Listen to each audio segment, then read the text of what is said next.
A Macon company is at the center of a timeshare scam, but it's not one of the bad guys. The company's corporate identity was stolen and consumers were tricked out of thousands of dollars. I spoke with a victim who blames the Secretary of State's unsecured website for his loss. Michael Donnelly and his wife Joni own 3 timeshares in Mexico. Last November, they got a call from Classic Connection Travel Company asking if they wanted to sell. The Donnellys signed this contract with the travel company and Georgia Escrow Services in Atlanta, which acted as the escrow agent. Before we entered this contract, I checked out the Georgia Escrow Company online.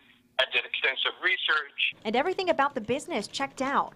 But 2 weeks before they closed the deal, the Donnellys were told of a new Mexican tax they had to pay. It was all very legitimate looking. I paid it. They sent me a copy that the bill was paid. It had the official stamps and seals and signatures on it that yes, that tax was paid. There was one new tax after another. This went on for 3 months, totaling $170,000. Michael realized it was a scam when he never got paid. It wiped us out, so we are financially ruined because of this. I tried calling the escrow company. Welcome to Verizon Wireless. Your call cannot be completed as dialed. And when I first started digging into this scam, the crooks had a very legitimate looking website. But now when you go online, all you see is this error message. There was nothing online during these 3 months to indicate that this was a fraud. There's also stuff online now confirming it's a fraud. The Donnellys did their homework. I looked up the Better Business Bureau. I looked up the Board of Corporations in Secretary of State's office. Every place I turned said that Georgia Escrow was a legitimate business. There's a real Georgia Escrow Services in Macon. John Sowers is the administrator for the Governor's Office of Consumer Protection. He says the crooks stole the legitimate company's identity and changed its information on the Secretary of State's website. Unfortunately, official websites can sometimes be hacked, and that's what happened here. Michael blames his loss on the Secretary of State's unsecured website. That's a bizarre way to run a state bureaucracy. That anybody can go in and change corporate identity information and get away with what they're getting away with.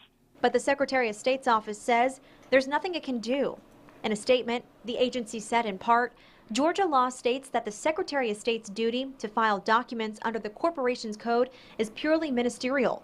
The office is not granted legal authority to conduct investigations or take enforcement action.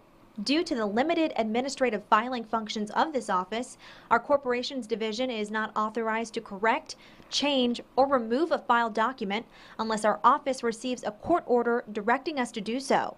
But Michael believes it's up to the state to protect its businesses and consumers. They need to have better security.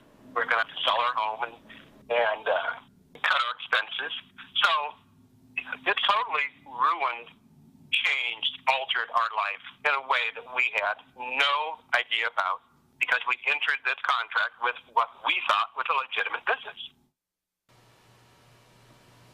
To be clear, the real Georgia Escrow Services in Macon is a legitimate company, and it doesn't sell timeshares.